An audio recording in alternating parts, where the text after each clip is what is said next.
All right.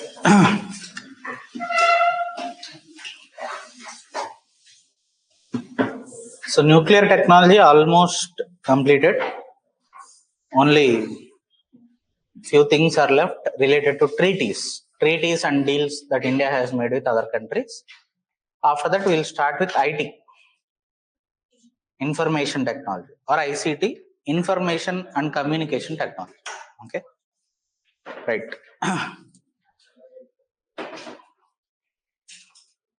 So,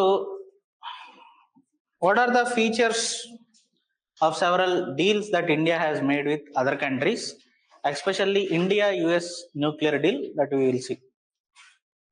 Already I have told you the background behind this. Okay, nuclear deals.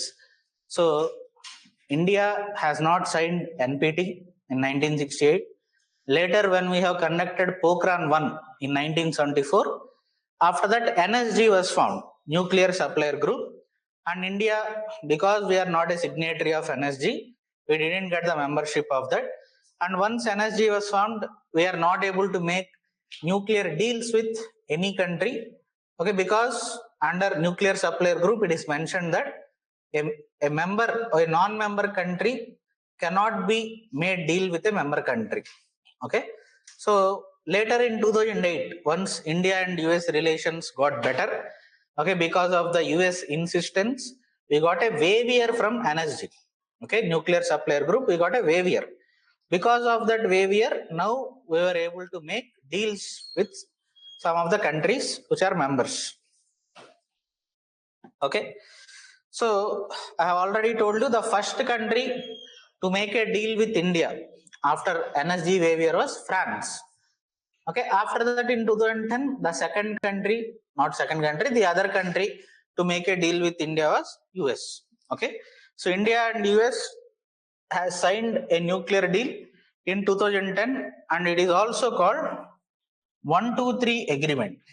Okay, 123 agreement or US India nuclear deal, and it was signed during the Barack Obama period. Okay, and at that time the vice president was the current president of US, Joe Biden. So Joe Biden is the main person who was negotiating, okay, India and US nuclear deal at that point of time. So what are the features of this nuclear deal that we will see now? Okay, నేను ఏదైతే background చెప్పానో అది ఉంది ఇక్కడ మొత్తం. Okay, NPT, NSG వాటి గురించి. So features of the nuclear deal. So mainly ఏముంటాయి, మనం ఒక కంట్రీతో న్యూక్లియర్ డీల్ సైన్ చేస్తున్నాము అంటే, okay, what will be the features? ఒకటి, so with respect to technology, okay, వాళ్ళ నుంచి ఏదన్నా టెక్నాలజీ తీసుకోవడం. So some research collaboration, okay, వాళ్ళ రీసెర్చర్స్ మన రీసెర్చర్స్ కొలాబరేషన్, మన రీసెర్చర్స్ వెళ్ళి వాళ్ళ ఫెసిలిటీ స్టడీ చేయడం, వాళ్ళ రీసెర్చర్స్ వచ్చి మన ఫెసిలిటీ స్టడీ చేయడం. So some exchange of researchers, exchange of scientist, okay, some technology transfers, okay, that will be one aspect. Another aspect will be related to safety related aspects, because India is still a emerging country with respect to nuclear technology. So safety aspects లో వేరే countries పైన ఇప్పుడు కూడా మనం depend అయి ఉంటున్నాం. So ఏ కంట్రీతో మనం nuclear deal కుదుర్చుకున్నా ఆ సేఫ్టీ ఆస్పెక్ట్స్ ఏదో ఒక పాయింట్ ఉంటుంది. And one more thing will be with respect to nuclear fuel. మన దగ్గర ఎనఫ్ యురేనియం రిజర్వ్స్ లేవు కాబట్టి, సో వేరే కంట్రీతో న్యూక్లియర్ డీల్ కుదుర్చుకునేటప్పుడు, so one point will be related to forming some kind of nuclear fuel reserves. Okay, some nuclear fuel reserve. So these will be the main aspect. If you are signing a deal with some large country like France, US, Russia, Japan, etc., it will be mainly related to technology. If you are going to, okay, sign a deal with small countries like Namibia, Mongolia, etc., what it will be related to? Mainly nuclear fuel. చిన్న countries మనకి technology ఇవ్వలేవు. Okay, they can only provide us with nuclear fuel, that is uranium. So if you are going to sign a deal with small countries, it will be related to nuclear fuel. If it is with large countries, mainly it will be related to technology. Okay, now India US nuclear deal, nuclear safety matters and mutual interest and competence. So one thing related to nuclear safety, and second, facilitation of exchange of scientists for visits, meetings and collaborative research. Okay, their scientists coming to India and our scientists going to their locations, and facilitation of full civil nuclear cooperation. And one more thing, remember, whatever the nuclear deals that we are going to make with other countries will be only related to civil nuclear deals. No country is going to sign deal with any other country with respect to nuclear weapons. Nuclear weapons కి సంబంధించి ఎప్పుడు deals ఉండవు. Okay, deals అనే only civil nuclear agreements కి మాత్రమే ఉంటాయి. Okay, ఏదైతే technology కానీ ఎనీథింగ్ మెటీరియల్ కానీ వేరే కంట్రీస్ మనకు ప్రొవైడ్ చేసేది, we should use it only for our civilian purposes.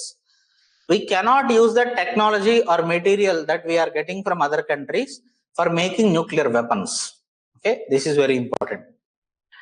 So civil nuclear cooperation activities covering from nuclear reactors and aspects associated with nuclear fuel cycle, including technology transfer on an industrial or commercial scale between the parties.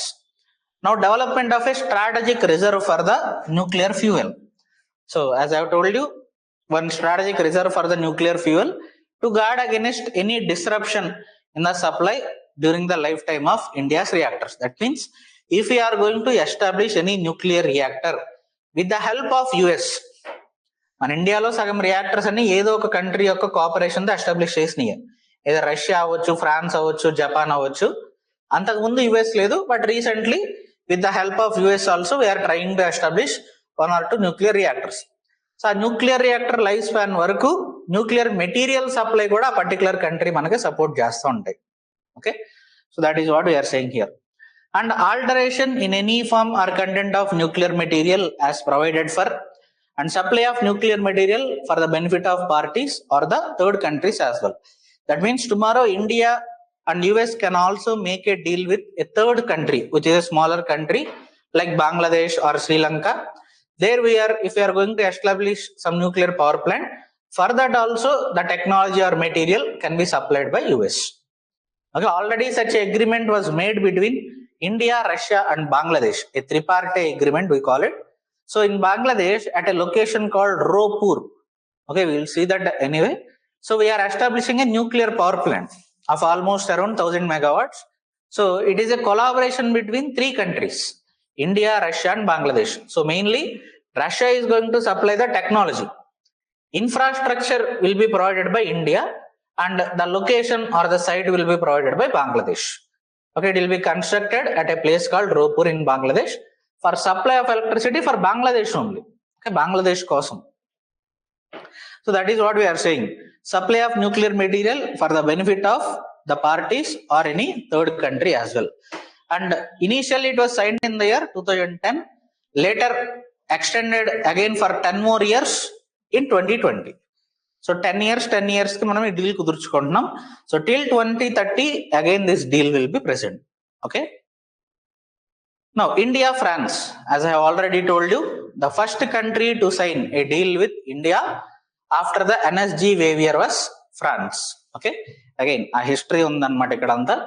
So Indo French cooperation again for mainly peaceful use of nuclear energy, especially మనకి ఒక particular location లో nuclear power plants or nuclear reactor construction కి జైత్పూర్ అనేది మనకి it is in Maharashtra. ఆ జైత్పూర్ దగ్గర ఉన్న nuclear power plant, అక్కడ ఉన్న nuclear reactors, okay, that is they are established with the help of France. Okay, France సహాయంతో మనం వాటిని ఎస్టాబ్లిష్ చేసుకోవడం జరిగింది. So cooperation between okay NPCIL and France, okay, there is a deal between them for maintaining or construction of this Jodhpur nuclear power plant in Maharashtra. And India and Russia, as I have told you, even after our Pokhran 1 testing, Russia is the country which was supporting us, okay, with respect to technology and supply of nuclear materials and all those aspects. Okay, Russia మన పైన ఎటువంటి sanctions విధించలేదు, అట్లాగే ఎటువంటి restrictions పెట్టలేదు.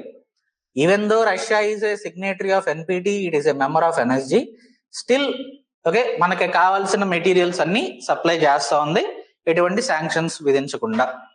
So our ఇండియాలో అసలు మొట్టమొదటి మనకి న్యూక్లియర్ టెక్నాలజీ అనేది స్టార్ట్ అవడానికి కారణం Canada. Canada was the first country to supply us with 2 light water reactors. మొట్టమొదటిసారి మనకి న్యూక్లియర్ రియాక్టర్స్ అందజేసింది ఎవరు అంటే Canada. But after we have conducted Pokhran 1, they stopped supplying some of the material that is required for running those light water reactors, especially heavy water. Heavy water లేకుండా నడవు. So heavy water supply ని ఆపేసినప్పుడు Russia was actually helping us. Okay, so period of time so రష్యాతో మనకి energy waiver తర్వాత deal ఏం లేదు, ఎప్పటి నుంచో మనకి రష్యాతో న్యూక్లియర్ డీల్ అనేది నడుస్తానే ఉంది. So they have been 5 substantive agreements within the nuclear domain which were signed after the Pokhran 1. Instead, after Pokhran 1, వేరే కంట్రీస్ అందరూ శాంక్షన్స్ విధిస్తుంటే రష్యా అప్పుడు మనతో ఒక న్యూక్లియర్ డీల్ అనేది సైన్ చేయడం జరిగింది. Okay, it is a statement. So it has agreed to supply heavy water which is used as a moderator for coolant for Rajasthan atomic power station which is previously supplied by Canada. So in 1988, there has been an agreement for construction of 1000 megawatt pressurized light water reactors. And with the help of Russia, again, we have established multiple power plants in India and multiple nuclear reactors. Main ga Kudankulam. Okay, Kudankulam, which is in Tamil Nadu, there almost we have 4 to 6 nuclear reactors. Majority of them were established with the help of Russia.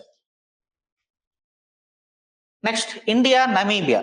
As I have already told you with respect to Namibia, so small countries మనం deals కుదుర్చుకుంటే it will be for nuclear fuel. Okay, and because it is a member of Pelindaba Treaty, a African nuclear weapon free zone treaty. Already I have told you, weapon free zones అంటే ఆ treaty ఎవరైతే sign చేస్తారో ఆ countries ఎవరు కూడా nuclear weapons ఉండవు వాళ్ళ దగ్గర.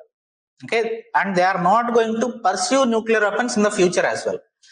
సో అట్లా న్యూక్లియర్ వెపన్ ఫ్రీ జోన్స్ ఎక్కడైతే ఉంటాయో వాళ్ళందరూ ఒక ట్రీటీ సైన్ చేసుకుంటారు. అండ్ ఆ ట్రీటీలో కొన్ని పాయింట్స్ ఏముంటాయంటే, ఎవరైతే ఎన్పిటి సైన్ చేయరో, non proliferation treaty, so with them the treaty members cannot make any kind of deals. So that's why, because Namibia is part of this African nuclear weapon free zone treaty, that is Pelindaba treaty, it was not able to supply nuclear material for India. Still మనం ఎట్లాగొట్లా వాళ్ళని ఒప్పించి ఒక treaty అయితే sign చేసాం, ఒక deal అయితే కుదుర్చుకున్నాం, but it is not progressing in the manner that we are expecting. మనం ఎక్స్పెక్ట్ చేసినంత లెవెల్లో అది ప్రోగ్రెస్ అవ్వట్లా, but still signing a deal is a big step for India.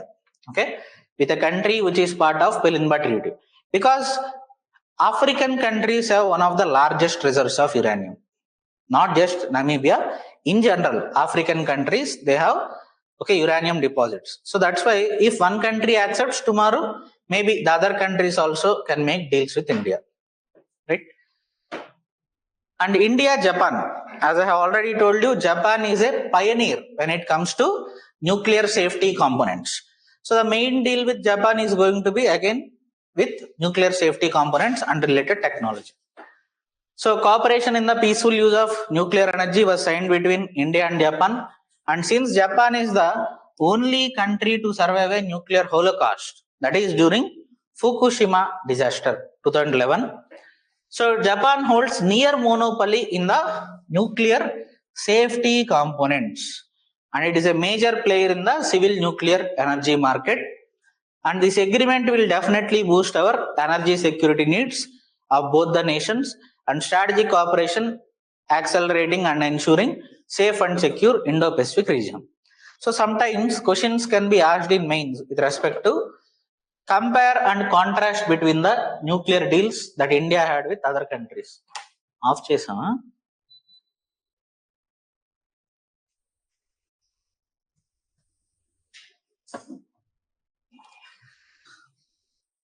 చలాస్తుందా? అది లేకపోతే ఏమవుతుందంటే దీని నుంచి రేడియేషన్ వస్తుంది, నేను ఇక్కడ నుంచోలేను. Okay, it will be very difficult.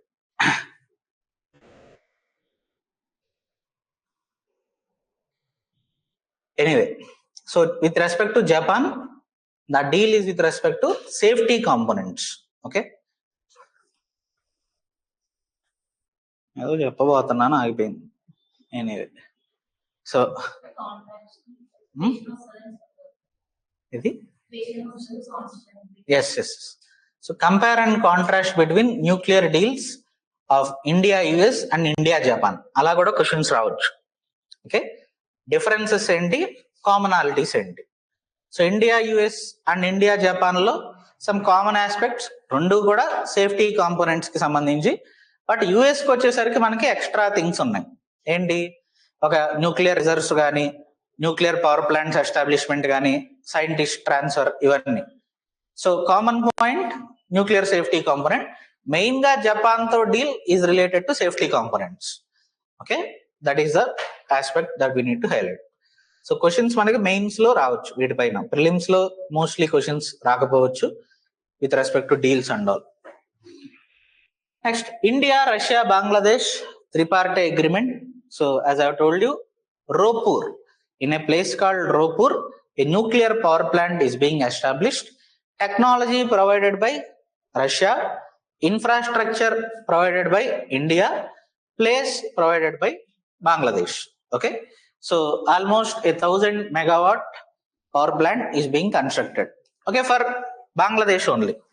And India, Mongolia, again a small country, so the deal will be mainly related to nuclear material. So India, Mongolia signed a civil nuclear agreement in 2009 for supply of uranium to India, making Mongolia the 5th nation to have a nuclear pact. Again, ఇవన్నీ ఎప్పుడు జరుగుతున్నాయి, 2008 తర్వాత.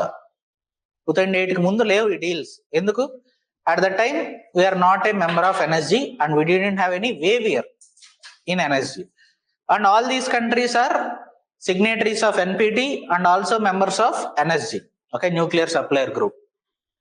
So India, European Union Civil Nuclear Pact, again with respect to civilian agreements, with respect to transfer of technology, cooperation, all these aspects, nothing new. Now some of the multilateral treaties related to nuclear weapons, nuclear material, etc. So ఇందులో ఏంటంటే మనకి సగం treaties ఏముంటాయంటే nuclear material కి సంబంధించి ban విధించాలని, nuclear టెస్ట్లకు సంబంధించి ban విధించాలి, లేదా ఇంకా పైన అసలు న్యూక్లియర్ టెస్ట్ చేయకూడదు. Okay, so already nuclear weapons ఉన్న కంట్రీస్ అవన్నీ వదిలేయాలి. సో ఫిజైల్ మెటీరియల్ ఏదైతే ఉంటుందో దాన్ని ఇంకా కొత్తగా ప్రొడ్యూస్ చేయకూడదు. ఇలా రకరకాల ట్రీటీస్ ఉంటాయి. అండ్ అలాగే ప్రొలిఫరేషన్ ఆఫ్ టెక్నాలజీ, అంటే ఒక కంట్రీ ఇంకో కంట్రీకి న్యూక్లియర్ మెటీరియల్ కి సంబంధించి సప్లై చేయకూడదు, టెక్నాలజీ ఇవ్వకూడదు. So like this many treaties are there. ఒకటి గుర్తుంచుకోండి, India will sign a treaty only when we think, okay, all the countries which are nuclear powers are favouring that. అంటే for example there is a treaty, comprehensive test ban treaty అని ఒకటి ఉంది. So ఆ comprehensive test ban treaty ఏం చెప్తుందంటే ఇక పైన nuclear weapon testing అనేది ఎవరు చేయకూడదు, న్యూక్లియర్ మెటీరియల్ అన్ని కట్ ఆఫ్ చేసేయాలి, ఎట్లా చెప్తుంది. అన్ని కంట్రీలు సైన్ చేశారు except nuclear powers. 180 countries have sign that treaty. But ఆ 180 కంట్రీస్ లో P5 కంట్రీస్ లేవు, ఇండియా లేదు, ఇజ్రాయెల్ లేదు, నార్త్ కొరియా లేదు. ఆ ట్రీటీ వల్ల ఎటువంటి ఉపయోగం లేదు. So India will sign a treaty if all the countries are ready to do something. Okay, అట్లాగే అది మన స్ట్రాటజిక్ ఇంట్రెస్ట్ కి అగైనెస్ట్ గా లేకపోతే, like for example we didn't sign NPT. ఎందుకు? మన neighbouring country like China is a nuclear power. రేపొద్దున మనల్ని న్యూక్లియర్ పవర్ అవ్వద్దు అంటే మనం అలాంటి ట్రీటీ సైన్ చేయం. అండ్ 1961 వార్ కనుక జరగకపోయి ఉంటే, if India China war in 1961 it could have not happened, maybe we could have signed NPT. అప్పుడు కనుక వార్ జరగకపోయి ఉంటే, if you are friends with China, okay, till 1968 మనం NPT సైన్ చేసి ఉండే వాళ్ళమేమో. బట్ 1968 లో సైన్ చేయకపోవడానికి కారణం చైనాతో మనకు వార్ జరిగింది. And China was favouring Pakistan during 1965 war. 1965 లో ఇండియా పాకిస్తాన్ వార్ జరిగినప్పుడు China was on the side of Pakistan. So మనం ఏమనుకున్నాం, రేపొద్దున మనకి పాకిస్తాన్ తో వార్ వచ్చినా, చైనాతో వార్ వచ్చినా, because China is a nuclear power, మనం రేపొద్దున్న NPT సైన్ చేస్తే మనం న్యూక్లియర్ పవర్ అవ్వలేము. ఎందుకు? NPT లో ఒక ప్రొవిజన్ ఏంటి, okay, you cannot go for nuclear weapons, you should use nuclear technology only for peaceful purposes. Okay, so except P5 countries, no other country can have nuclear weapons. ఒకసారి ఆ treaty sign చేస్తే, ఆ P5 లో China ఉంది. So that's why we didn't sign NPT. Okay, దాని తర్వాత వచ్చిన treaties అన్ని కూడా మన స్ట్రాటజిక్ ఇంట్రెస్ట్ కి అనుకూలంగా ఉంటే మనం సైన్ చేసాం, లేకపోతే సైన్ చేయలేదు. Okay, so first such treaty limited BAN treaty. So it is a multilateral treaty between US, UK and USSR signed in 1963, which allows nuclear tests only underground. It is fair. Okay, it is saying nuclear tests should be conducted only underground, and India has also signed the treaty. Because other nuclear powers are also signing it, we have also signed it. And దీనివల్ల మనకి strategic interest కి నష్టమేం లేదు, because they are saying you should conduct nuclear test underground. Over the ground చేస్తే మనకే నష్టం. So anyway we have signed it. And treaty on outer space, already we have seen outer space treaty. Okay, ఏం చెప్తుంది treaty? Outer space should be used for only peaceful purpose, and nuclear weapon testing like that should not happen on other planets, asteroids, moon, etc. Okay, వేరే planets పైన కానీ nuclear weapon testing లాంటివి చేయకూడదు. And outer space should not be weaponised as well. And non proliferation treaty, దీని గురించి ఇప్పుడు 100 సార్లు మాట్లాడామేమో లాస్ట్ 2-3 క్లాసుల్లో. So NPT signed in 1968, which now has 191 members. Non members ఎవరో తెలియాలి. మెంబర్స్ అందరు మనం ఏం చేసుకుంటున్నాం? Pakistan, India, Israel and South Sudan never signed the NPT. Okay, so which requires the member nations to give up their plans to build or proliferate nuclear weapons. Okay, so ఒకసారి ఈ treaty sign చేస్తే నీకు ఏదైనా plans ఉంటే for building nuclear weapons or transferring nuclear weapon to another country, ఆ రెండు కూడా ఆపేసేయాలి. Okay, nuclear weapons and must abide by the peaceful use of nuclear energy. Nuclear weapons తయారు చేయకూడదు, వేరే కంట్రీస్ నుంచి కొనుక్కోకూడదు, ఆర్ ఆల్రెడీ న్యూక్లియర్ వెపన్స్ ఉన్న కంట్రీ వేరే కంట్రీకి వాటిని ఇవ్వకూడదు. న్యూక్లియర్ ఎనర్జీ అనేది ఓన్లీ పీస్ఫుల్ పర్పసెస్ కి మాత్రమే వాడాలి. That is what this treaty is saying. So 3 main objectives: non proliferation అంటే not giving the technology, okay, nuclear weapon related technology. Disarmament, already ఎవరన్నా అలాంటి ప్లాన్లలో ఉంటే ముందే వాటినన్నింటినీ తీసేయాలి. And the right to peaceful use of nuclear technology. So nuclear technology should be used only for peaceful purpose. Comprehensive test ban treaty, it is a multilateral treaty to ban all nuclear test for both civilian and military purposes and absolute disarmament. Absolute disarmament అంటే already ఎవరైతే country దగ్గర nuclear weapons ఉన్నాయో అవన్నీ destroy చేసేయాలి. ఇక పైన nuclear weapon testing ఎవరు చేయకూడదు, either for civilian purpose or military purpose. Obviously ఈ ట్రీటీ ఎంతమంది సైన్ చేశారు? 184. ఆ 184లో అసలు న్యూక్లియర్ కంట్రీస్ ఒక్కటి కూడా లేవు. So one of the largest signed treaty but of no use ఏదన్నా ఉందంటే అది ఇదే. 184 కంట్రీస్ సైన్ చేసినాయి, బట్ ఎందుకు పనికిరాని treaty. Okay, and obviously India has also not ratified the treaty yet. Next, fissile material cutoff treaty.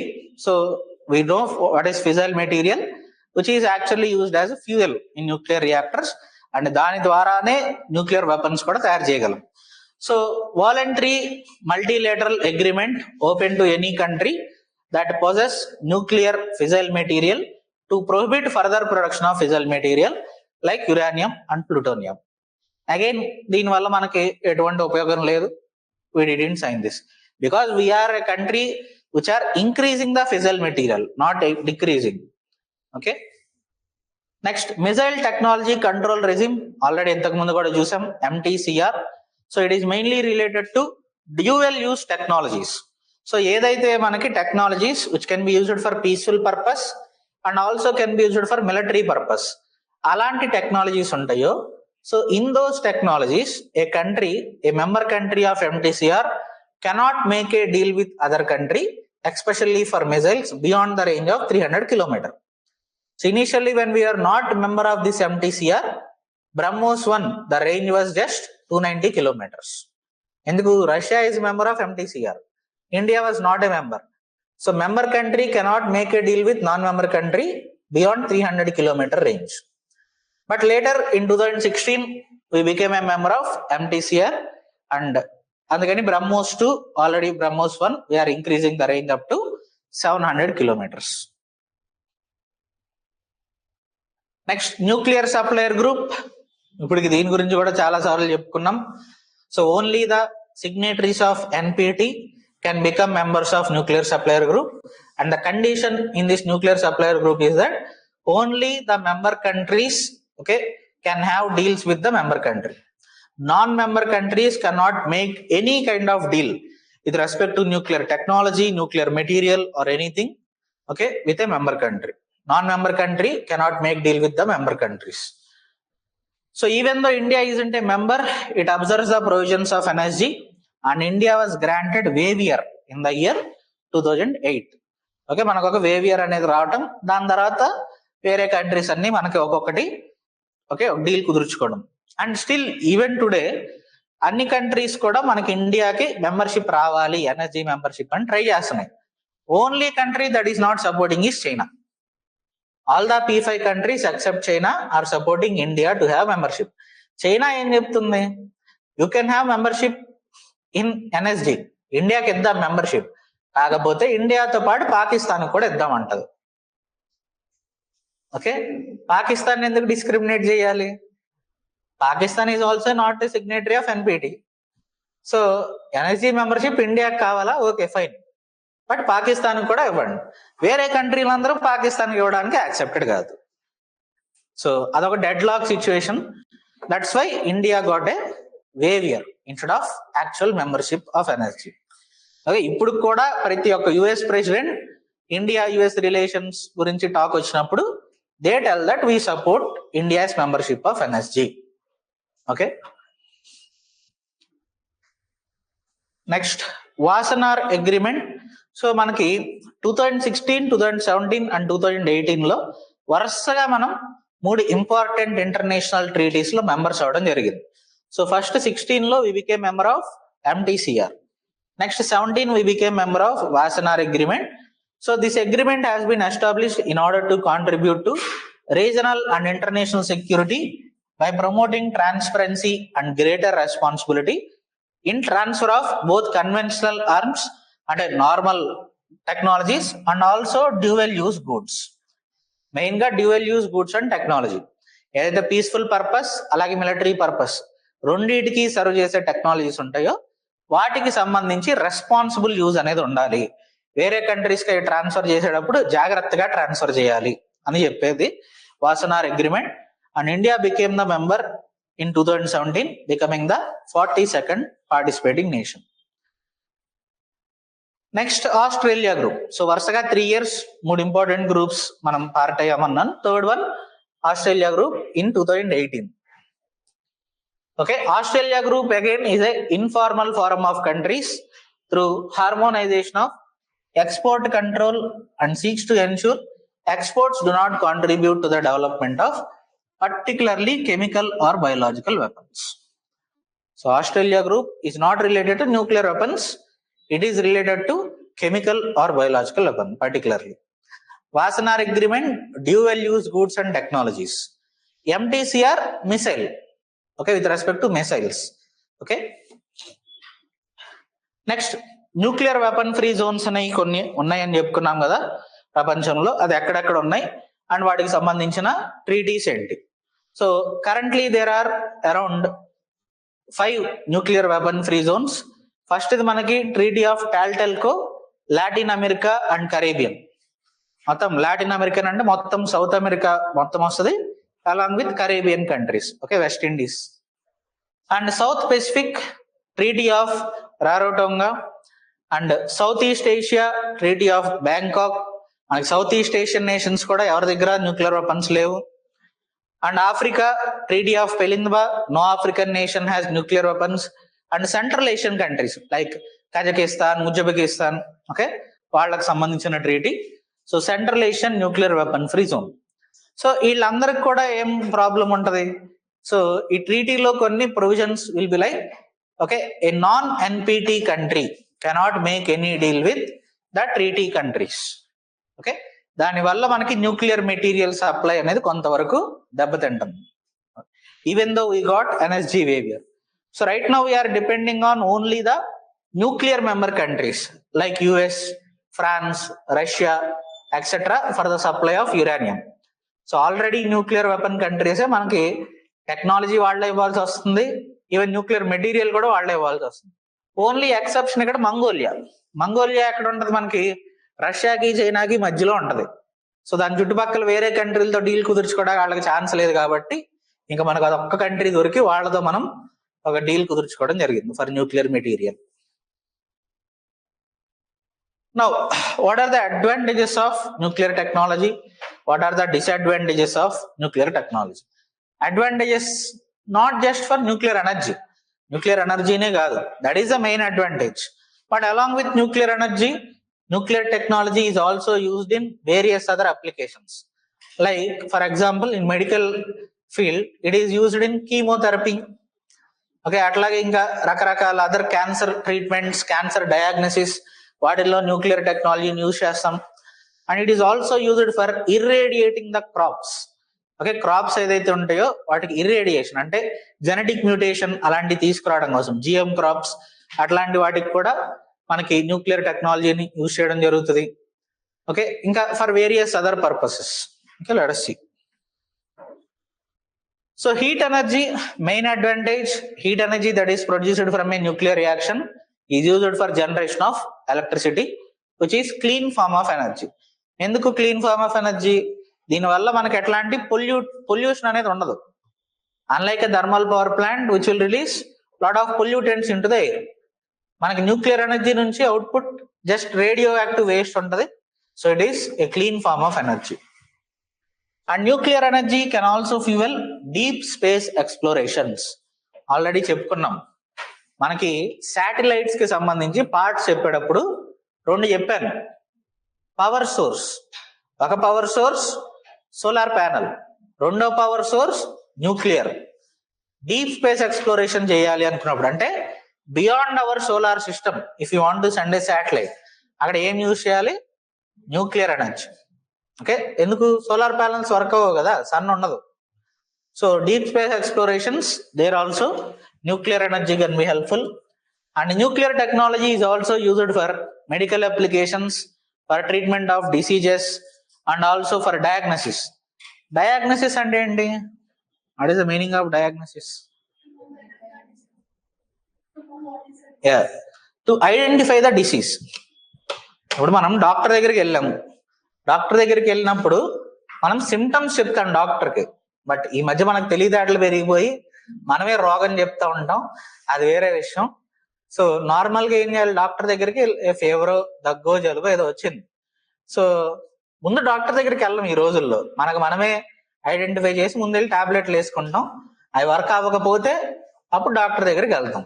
And doctor దగ్గరికి వెళ్ళినప్పుడు what are your symptoms? Fever ఉంది, దగ్గు ఉంది, జలుబు ఉంది, సంథింగ్ ఎల్స్. ఆ ఫీవర్ కూడా నీకు పర్టికులర్లీ రోజంతా ఉంటుందా, లేదా ఏదైనా పర్టికులర్ టైంలో వస్తుందా? ఇలా ఫస్ట్ కొన్ని క్వశ్చన్లు వేస్తారు బేస్డ్ ఆన్, అండ్ ఎన్ని రోజుల నుంచే ఫీవర్ ఉంది. Finally based on whatever we give the information, they will determine it might be malaria, or it might be a normal viral fever, or it might be dengue, or anything else. So కొన్నిసార్లు direct గా వాళ్ళకి తెలియనప్పుడు ఏం చేస్తారు? Blood test కి పంపిస్తారు. ఆ blood test చేసే సెంటర్ని ఏమంటాం? డయాగ్నోస్టిక్స్ అంటాం. So diagnostic means, or diagnosis means identification of a disease. Okay, so disease identification లో కూడా మనకి న్యూక్లియర్ టెక్నాలజీ ఉపయోగపడుతుంది.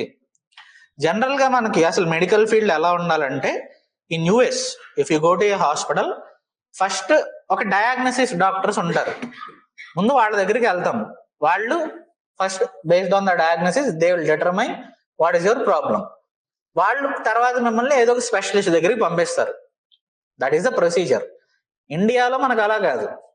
ఫర్ ఎగ్జాంపుల్, హెడేక్ వచ్చింది. హెడేక్ వచ్చినప్పుడు ఏ డాక్టర్ దగ్గరికి వెళ్ళాలి? నార్మల్ గా అయితే ఒక నార్మల్ ఎండి డాక్టర్ దగ్గరికి వెళ్ళాలి. ఓకే, వెళ్ళి అక్కడ చూపించుకోవాలి. బట్ కొన్నిసార్లు ఏం చేస్తాం? మన తెలివితేటలు ఉపయోగించి నాకు ఏ సైటో వచ్చి ఉంటది అని చెప్పి పై డాక్టర్ దగ్గరికి వెళ్తాం. వాళ్ళు అక్కడితో ఆగరు. ఏ న్యూరలాజికల్ ప్రాబ్లమ్ వచ్చిందని చెప్పి న్యూరలాజికల్ డాక్టర్ దగ్గరికి వెళ్తాం తలనొప్పికి. ఓకే, ఆడేం చేస్తాడు? ఎల్లో సిటీ స్కాన్ తీసుకురమ్మంటాడు. ఓకే, ఇట్లా ఉంటది అన్నట్టు. So generally in US direct గా స్పెషలిస్ట్ దగ్గరికి వెళ్ళకూడదు. ఫస్ట్ డయాగ్నోసిస్ కి ఒక డాక్టర్ ఉంటారు, వాళ్ళ దగ్గరికి వెళ్తే వాళ్ళు ఐడెంటిఫై చేస్తారు. Some times they will only give the medicine and they will send you away. Otherwise specialist కావాలి అన్నప్పుడు మాత్రమే they will tell you to what specialist that you need to go. Okay. Similarly, nuclear technology is also used for sterilizing the medical equipment. Okay, sterilizing అంటే ఎటువంటి problem లేకుండా, క్రిములు లేకుండా. So for sterilisation, even మన Covid టైంలో కూడా DRDO has supplied many sterilising equipment. So just మనకు ఒక డోర్ లాగా ఉంటది, దాని లోపల నుంచి వెళ్ళినప్పుడు ఏంటంటే ఏ క్రిములు లేకుండా వెళ్ళటం. Okay, so for sterilization of medical equipment it will be helpful. And nuclear technology is used for irradiation of crops and also developing high yielding varieties. Okay, GM crops antam kada, so vaatiki upayogapadathadi. And radioisotopes can be used for developing vaccination against many animal diseases as well. And radiation is used to sterilize food varieties in the form of phytosanitary measures. And nuclear energy can be used as a substitute to fossil fuel, thus revolutionizing transport. So rebodina already these type of technologies are being tested.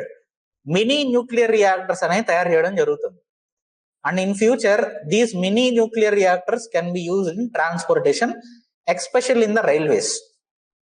Okay, railways లాంటి వాటిలో ఇప్పుడు ఏం చేస్తాం, normal గా use either electricity or diesel. Okay, diesel కానీ electricity కానీ use చేసి trains run చేస్తున్నాం. ఫ్యూచర్ లో మినీ రియాక్టర్స్ లాంటివి యూజ్ చేసి న్యూక్లియర్ టెక్నాలజీతో ట్రైన్స్ లాంటివి రన్ అవ్వచ్చు. So it can replace the fossil fuel and revolutionising the transport sector. And అదే కాదు, ఫ్యూచర్ లో మనకి నార్మల్ మనం వాడే వెహికల్స్ ఏదైతే ఉంటాయో they can also use nuclear fuel as a main energy source. And దానివల్ల అడ్వాంటేజ్ ఏముంటది, ఆ వెహికల్ లైక్ ఒక 50 years పాటు మళ్ళీ మనం ఫ్యూయల్ కొట్టించుకోకుండా డైరెక్ట్ గా రన్ అయ్యే లాంటి వెహికల్స్ కూడా రావచ్చు. పాసిబుల్, వస్తాయని నేను అంటల్లా, possible. Next, disadvantages of nuclear energy. Main problem ఏంటి మనకి, radiation, high amount of radiation which can be harmful and high input cost as well.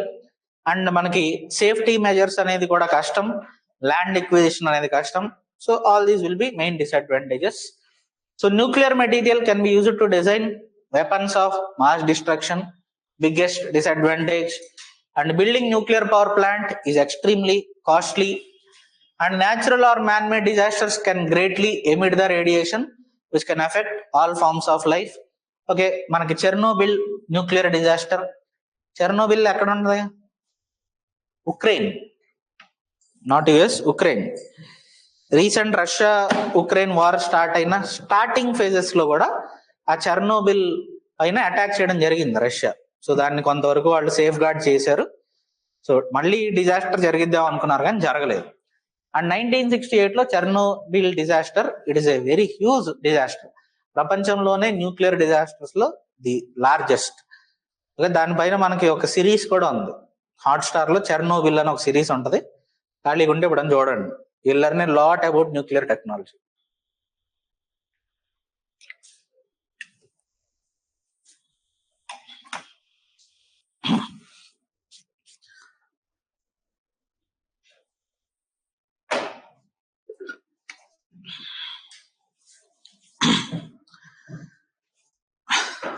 And it is one of the highest IMDb rated series. Almost 9.3, 9.4 rating ఉంటుంది. తెలుసా అసలు IMDb అంటే ఏంటో? సినిమాలకి సిరీస్లకి rating ఇచ్చే website. So generally 9+ అనేది చాలా అతి తక్కువ మూవీస్ కానీ సిరీస్లకు కానీ ఉంటుంది. So Chernobyl one of the highest rated series. So watch it. Next, radio active waste production could pollute under ground water as well. So that is also one problem. And overheating of the reactor, generally called as reactor meltdown, could release radiation into environment, polluting air, water, land, everything. And exposure to radiation can cause health disasters including cancers. And construction of nuclear power plant require large amount of land where people has to be displaced. Okay, so these are the disadvantages of nuclear technology. Now, nuclear energy and the world. So concept aspect అయిపోయింది. Next nuclear fusion కి సంబంధించి I told you there are some experimental reactors. Okay, ఎక్కడ ఉన్నాయి, ఏమున్నాయి, some important aspects దానికి సంబంధించి. So last topic in nuclear technology. So HL2M tokamak reactor. I already told you whenever you see this word, tokamak is related to fusion. So China's largest and most advanced nuclear fusion experimental reactor, and it is also called artificial sun. ఎందుకు? Sun లో జరిగే reaction నే ఇక్కడ మనం recreate చేయడం జరుగుతుంది. Okay, nuclear fusion. So it is also called artificial sun. And Hualong 1, it is the first of generation 3 nuclear power technology, and electricity generated by this is almost equivalent to plantation of over 70 million trees annually. Again, one more reactor. And India and UN, so UN lo manam oka rendu treaties we are also supporting. One is Convention on Prohibition of Use of Nuclear Weapons, another is Reducing Nuclear Danger. So ఈ particular treaty, convention on prohibition of use of nuclear weapons, అన్ని nuclear countries sign చేస్తే మనం కూడా sign చేయడానికి రెడీగా ఉన్నాం. Okay, nuclear weapons అనేది ఎవరు యూజ్ చేయకుండా ఒక ట్రీటీ ఆర్ ఒక convention. Next, world's largest cryostat for the global nuclear fusion project. మనకి ITER అని చెప్పి ఒక ప్రాజెక్ట్ ఉంది, international thermonuclear experimental reactor. ప్రపంచంలోనే న్యూక్లియర్ ఫ్యూజన్ కి సంబంధించి జరుగుతున్న లార్జెస్ట్ ఎక్స్పెరిమెంట్ ITER. ఆ ITER అనే ప్రాజెక్ట్ లో 35 కంట్రీస్ కొలాబరేషన్ తో ఆ ప్రాజెక్ట్ జరుగుతుంది. అందులో ఇండియా కూడా భాగంగా ఉంది. సో ఇండియా ఆ పర్టికులర్ ప్రాజెక్ట్ కి ఒక క్రయోస్టాట్ అనే దాన్ని సప్లై చేస్తుంది. ఓకే, అదే ఇక్కడ మనం చెప్తుంది. World's largest cryostat for global nuclear fusion project is being supplied by a Indian company L&T. Larsen and Turbo under Make in India initiative has successfully built and installed world's largest cryostat for the global nuclear fusion project, that is ITER, International Thermonuclear Experimental Reactor. దాని గురించి చూద్దాం. And floating nuclear power plant, దీనిపైన UPSC EPFO లో question వచ్చింది, not in UPSC CSC. So Akademik Lomonosov. So question is simple. ఈ term ఇచ్చాడు, what is this? Sometimes in the news, what is it related to? First floating nuclear power plant, world's first floating nuclear power plant operational in Russia. Okay, so basic ఇట్లాంటివి మనకి ఏంటంటే hard to reach areas కి power అనేది supply చేయడానికి ఉపయోగిస్తారు అన్నట్టు. Now comes the ITER project. So దీని తర్వాత మనకి జస్ట్ రీసెంట్ గా నెట్ ఎనర్జీ గెయిన్ ఎక్కడ వచ్చింది అనేది చూస్తాం. With that nuclear technology is over. So ITER is what? It is a collaboration of 35 nations. Okay, launched in the year 1985, located in southern France. Okay, మనకి దీనిపైన UPSC 2 times questions were asked.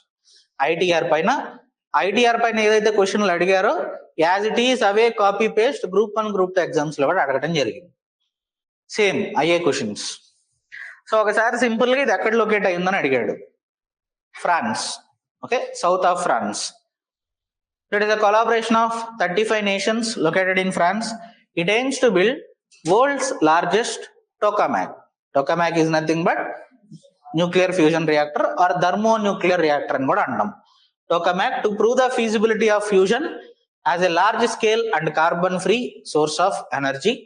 And the tokamak is an experimental machine designed to harness the energy of fusion. So దాన్నే nuclear fusion reactor అంటున్నాం.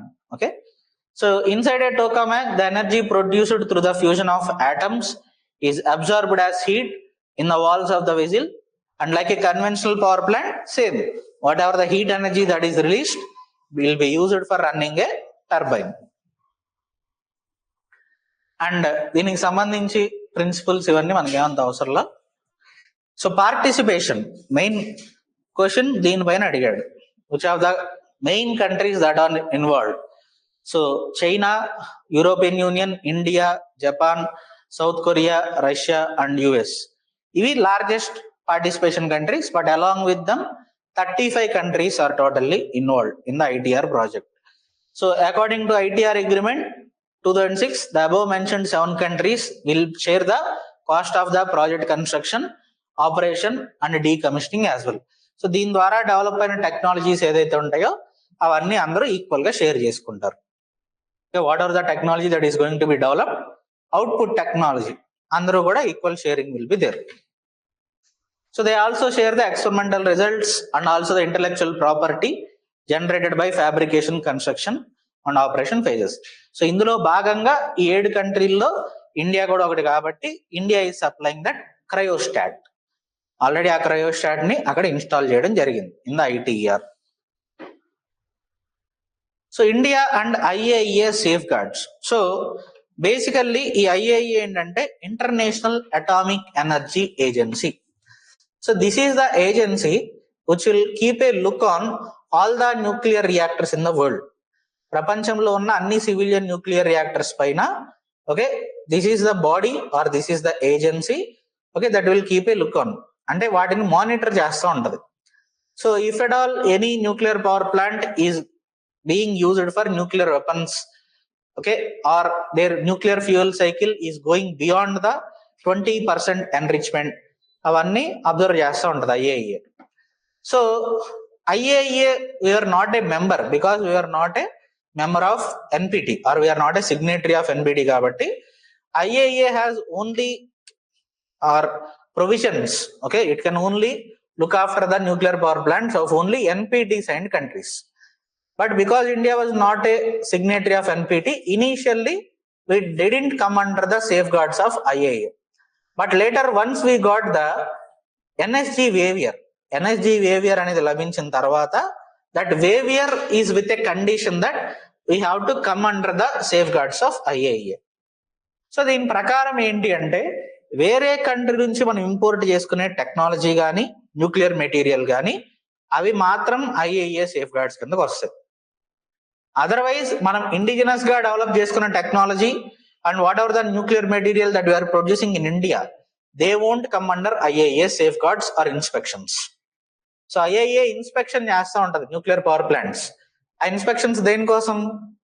To see to that their nuclear cycle is not going beyond 20% enrichment of nuclear material.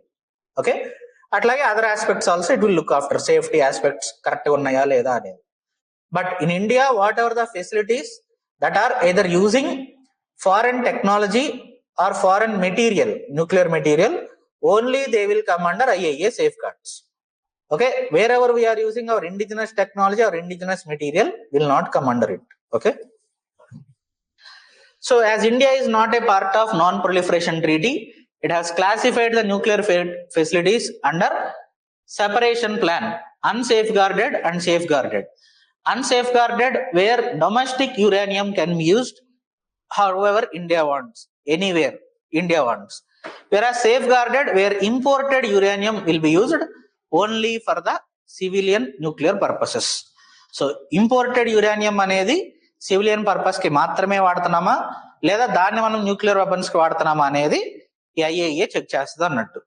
So since India use of domestic uranium could not be restricted, there has been a balance between the benefits of nuclear energy in emission reduction and risk of increasing India's military capability, and a special set of India specific safeguards were negotiated under IAEA, a UN body which ensures imported uranium is not diverted for the military use. So new reactor plants established with foreign collaboration are automatically placed under IAEA safeguards. So వేరే country collaboration తో మనం ఏదన్నా nuclear reactors establish చేస్తే they directly come under IAEA safeguards. దీన్నే IAEA safe guards and IAEA additional protocol అని కూడా అంటాం. So ఇండియాకి స్పెసిఫిక్ గా ఒక ఎడిషనల్ ప్రోటోకాల్ అనేది తీసుకురావడం జరిగింది. ఓకే, సో మెయిన్లీ ఏంటి దీని కింద 2 facilities, unsafeguarded, safeguarded. Unsafeguarded means where we use our domestic uranium, safeguarded where we use either foreign technology or imported uranium. Okay, and as I have told you, net energy gain. So whatever the input energy we are giving for a nuclear fusion power plant, okay, it has to be less than the output energy. దాన్ని ఏమంటాం, net energy gain అంటాం. So ఆ net energy gain అనేది ఇప్పుడు వరకు general గా ఎక్కడా కూడా చూడలేదు. But first time in 2023 last year this particular researchers at the Lawrence Livermore national laboratory in California first time produced more energy in a fusion reaction than what is used to ignite it, something we called as net energy gain. So net energy gain అనేది మొట్టమొదటిసారి వీళ్ళు మాత్రమే చూపించడం జరిగింది. As of now no other country has claimed it. And వీళ్ళు కూడా just claim చేశారు, ఇంకా అది ఎంతవరకు ఏంటి అనేది మనకి తెలియదు. Okay, so as of no net energy gain ఈ still a theoretical concept, practical గా it is not possible. And ITER project యొక్క మెయిన్ ఉద్దేశం ఏంటి, ఆ నెట్ ఎనర్జీ గెయిన్ అనేది తీసుకురావడం. అండ్ ఆ నెట్ ఎనర్జీ గెయిన్ ఏ టెక్నాలజీ వల్ల వస్తే ఆ టెక్నాలజీని యూజ్ చేసుకుని ఫ్యూచర్ లో nuclear fusion power plants will be established. Alright, so I have given you a lot of questions here with respect to nuclear technology. ఇందులో ఏదన్నా ఒక క్వశ్చన్ డిస్కస్ చేద్దాం.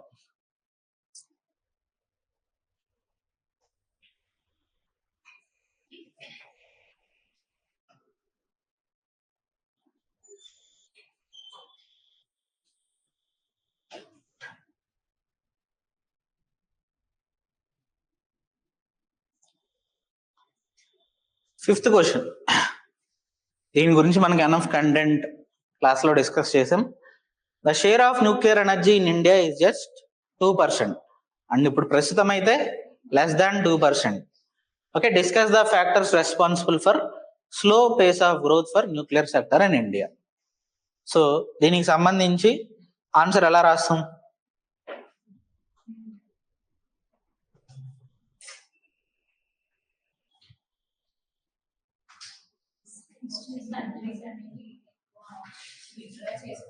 Okay, factors body of the answer మనకి ఎలాగూ enough content is there. Introduction ఏం రాస్తాం?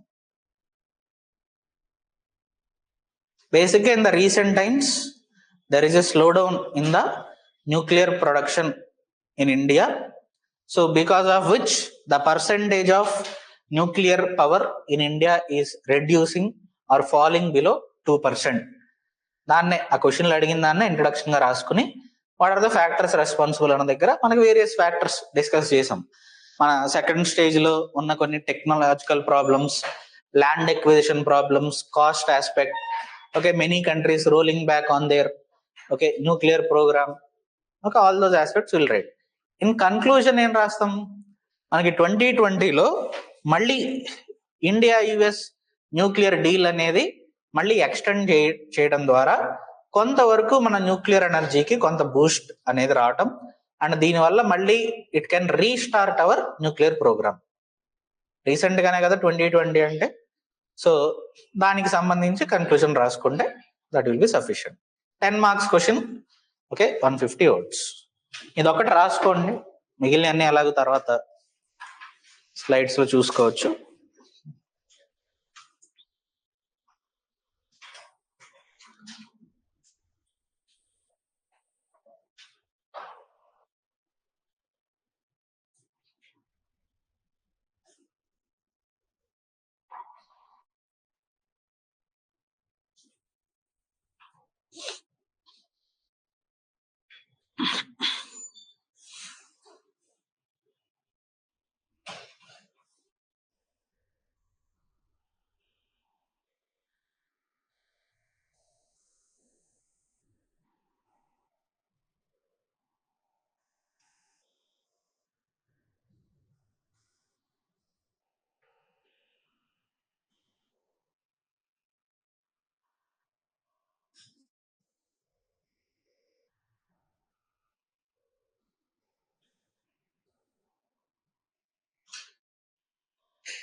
Okay.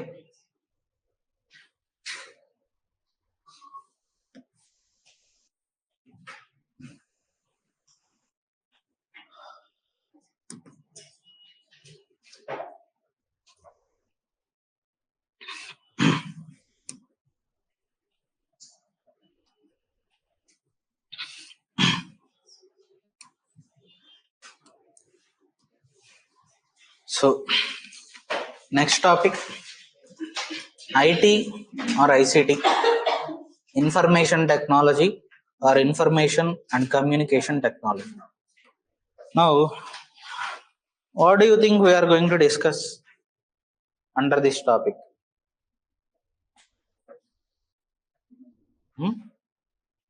ఏమేమి ఉంటాయి? Information. First of all, can anyone tell me what is information?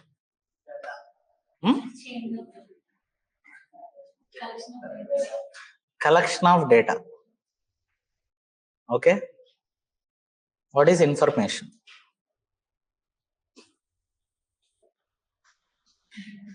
Data అంటే డేటానే, మళ్ళీ దానికి ఇంకో పేరు ఎందుకు పెడతాం? Very good. Organized form of data. Whatever the data that we are collecting, we need to process it and we need to organize it. From that we will extract some output. ఆ extract చేసిన output నే information అంటాం. Like let me give you an example for that. Let us say మనం రోజు Amazon, Swiggy, Zomato ఇలా రకరకాల websites use చేస్తూ ఉంటాం. Now what they are doing, they are not only just accepting our orders and delivering whatever we need, they are also collecting a lot of data from us.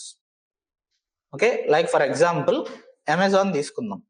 Amazon లో ఏదన్నా ఒక particular product, let us say recent times లో ఒక particular product యొక్క orders బాగా పెరుగుతున్నాయి అని అనుకుందాం. For example egg boilers. ఇంతకుముందు ఎగ్స్ బాయిల్ చేయాలంటే మనకి నార్మల్గా ఒక పొయ్యి కావాలి, లేదా ఒక రైస్ కుక్కర్ లాంటిది కావాలి, what ever will read some kind of equipment. ఈ రోజుల్లో అది ఏమీ లేకుండా ఎగ్ బాయిలర్ అనేది ఒక కాన్సెప్ట్ వచ్చింది. చూసే ఉంటారు చాలా మంది. ఒక నార్మల్ ఒక చిన్న బౌల్ లాగా ఉంటది, దానిలో ఎగ్స్ పెట్టుకుంటాం, కొంచెం వాటర్ పోస్తాం, స్విచ్ చేస్తే 10 నిమిషాల్లో మనకి ready. So let us say in the recent times because of health consciousness or whatever reasons, so వాటి యొక్క ఆర్డర్స్ పెరుగుతున్నాయి. ఓకే, ఆ డేటా అనేది అమెజాన్ కలెక్ట్ చేసింది. ఇప్పుడు ఆ కలెక్ట్ చేసిన డేటాని ఏం చేస్తారు, వాళ్ళు ప్రాసెస్ చేస్తారు. ఆ ప్రాసెసింగ్ అంటే ఆ పర్టికులర్ ఎగ్ బాయిలర్ రకరకాల కంపెనీస్ ప్రొవైడ్ చేస్తాయి కదా.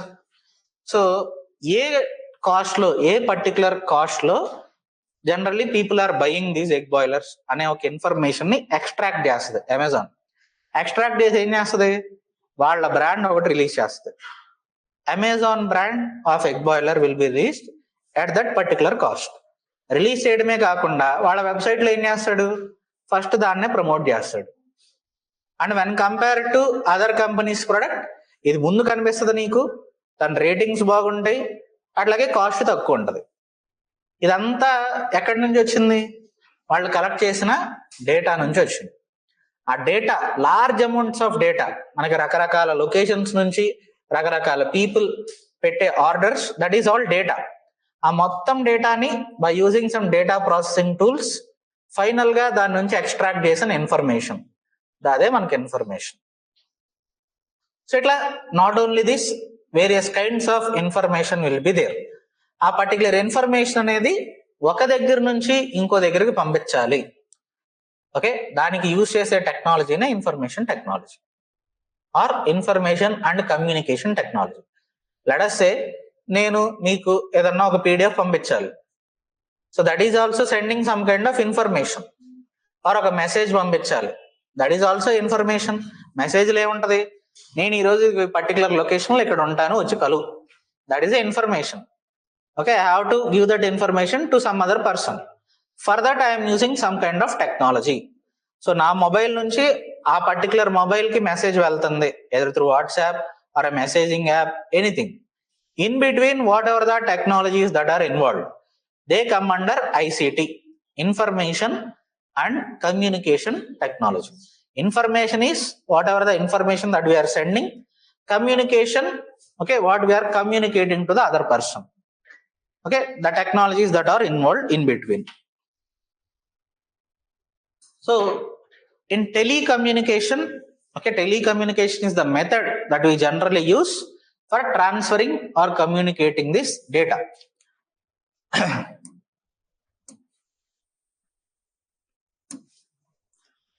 So telecommunication, a message, that message is what we call as information, and that information is nothing but an organized form of data.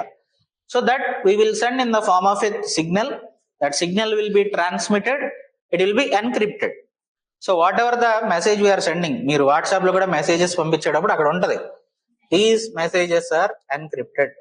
Encrypted అంటే meaning ఏంటి అంటే, for example మనం hi అని పంపించాం, దాన్ని వాళ్ళు ఏం చేస్తారు, ఎన్క్రిప్షన్ అంటే దాన్ని ఒక డిజిటల్ కోడ్ లాగా కన్వర్ట్ చేస్తారు. ఆ డిజిటల్ కోడ్ అనేది మనకి మెసేజ్ రూపంలో వెళ్తుంది. ఫైనల్లీ అది ఎక్కడైతే డివైస్ రీచ్ అవ్వాలో, there again from digital code it will be decrypted into a text and your message will be send. So this is the process. So message, it will be converted to a signal and it will be transmitted, it will be encrypted, finally decryption will happen so that we can understand the message, and again a reply will be coming. Okay, so this whole process is what is happening in the telecommunication. And for this, okay, there are several kinds of, on the basis of medium, okay, the technologies are divided into wired communication and wireless communication. Okay, wired communication generally uses either a copper wire or a optical fiber.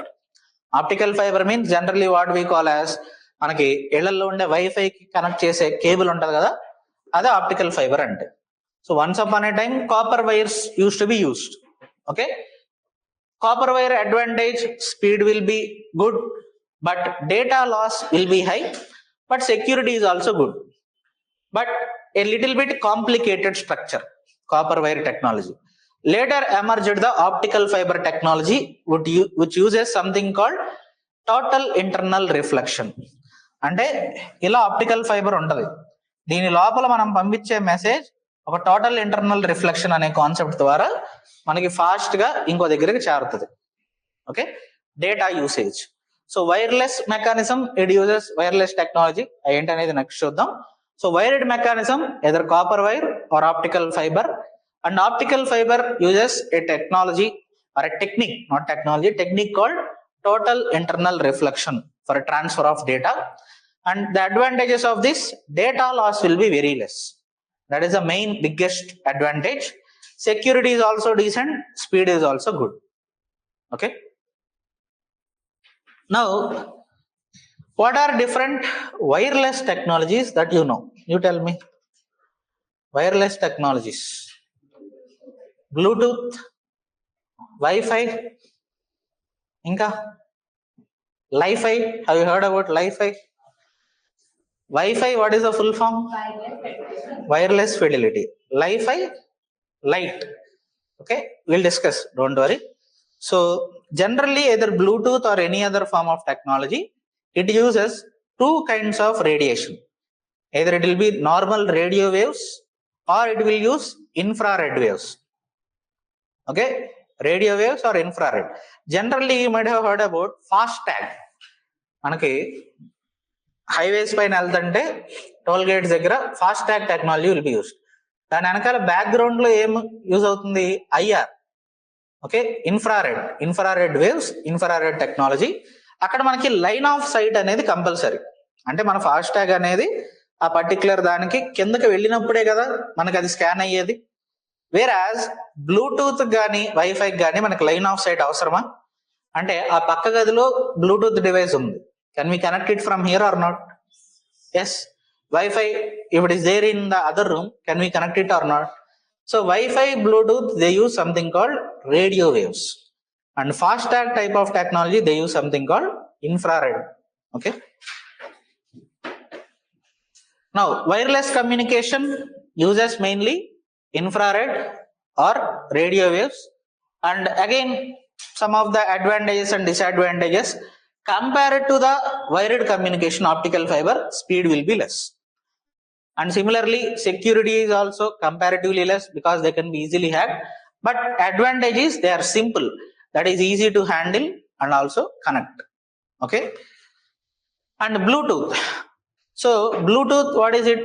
It has a range of just around 10 meters, and it uses ultra high frequency radio waves. Okay, main ga manaki all the wireless technologies will be related to whatever the frequency that they are using. Radio waves కి సంబంధించి ఏ particular frequency use చేస్తుంది అనే దాన్ని base చేసుకుని they will B divided into multiple technologies. So Bluetooth uses ultra high frequency radio waves. So ఒక wave తీసుకుంటే దాంట్లో ఇది వేవ్ లెంత్ అంటాం. ఫ్రీక్వెన్సీ అంటే అది ఎన్నిసార్లు ఒకేసారి మనకి in a short span of time ఆ వేవ్ వస్తుంది అనే దాన్ని ఫ్రీక్వెన్సీ అంటాం. Okay, per second how many times it is there, దాని ఫ్రీక్వెన్సీ. యాంప్లిట్యూడ్ అంటే height, this is amplitude, this is wavelength. So ఒక పర్టికులర్ టైం ఫ్రేమ్ లో ఎన్నిసార్లు ఆ వేవ్ వస్తుంది అనే దాన్ని ఫ్రీక్వెన్సీ అంటాం. So ultra high frequency radio waves are used in Bluetooth. And Bluetooth యొక్క security issues, some of the security issues like blue bugging, blue snarfing and blue jacking are the cyber threats related to Bluetooth. అంటే Bluetooth కి సంబంధించి security threats. Okay, some of the names again once again I will reiterate. మనకి science and టెక్నాలజీలో questions will be based on terminologies. So simply they will ask you some of these terms and they will tell sometimes these terms are seen in the news, what are they related to. Okay, Bluetooth related cyber threats. Okay,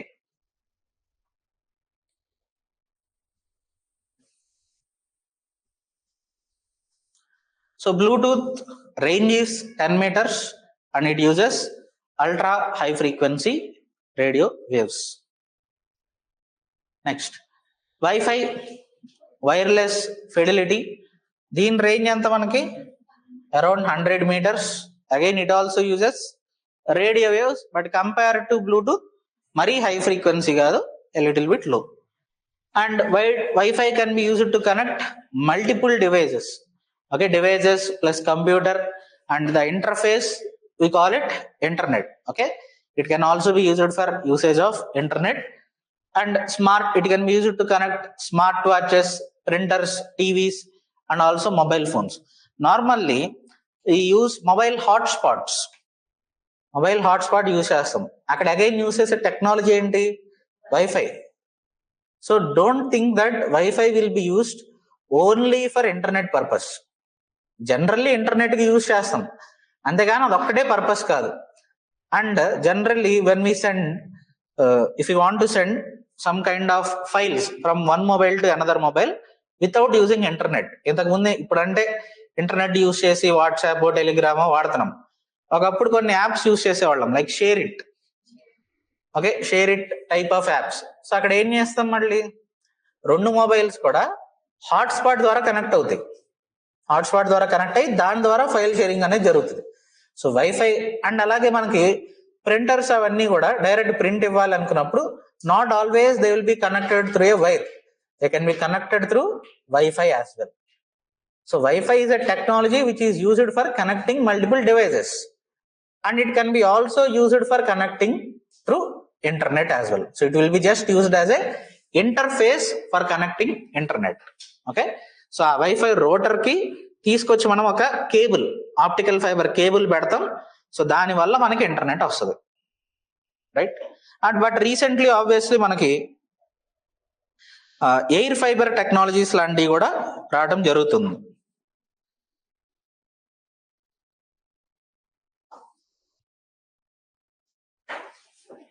anyway, so similarly, local hotspot, a local device like wireless local area network. Okay, రెండు mobiles మధ్య like printer కానీ రెండు mobiles మధ్య ఒక small network ఏదైతే create చేస్తామో దాన్నే local area network అంటాం. It can be created through a wire or wireless as well. Normally మనం కొత్త మొబైల్స్ కొంటాము. కొత్త మొబైల్స్ కొన్నప్పుడు ఏం చేస్తాం, ఆ పాత మొబైల్ నుంచి డేటా ట్రాన్స్ఫర్ చేయడానికి రెండింటిని ఒక కేబుల్ ద్వారా కనెక్ట్ చేస్తాం. So that is what is local area network. ఆ రెండింటి మధ్య ఒక local area network but through a wired mechanism create అవుతుంది and all the data transfer will happen. అలా కాకుండా మనం మొబైల్ హాట్స్పాట్ ద్వారా కనెక్ట్ చేస్తే that will come under wireless local area network. Okay, and similarly WiFi direct, అదే మనం ఇప్పుడు చెప్పుకుంది పియర్ టు పియర్, అంటే ఒక పర్టికులర్ డివైస్ ఇంకో పర్టికులర్ డివైస్ ని connect చేయడాన్నే peer to peer or WiFi direct అంటాం. Next WiMAX.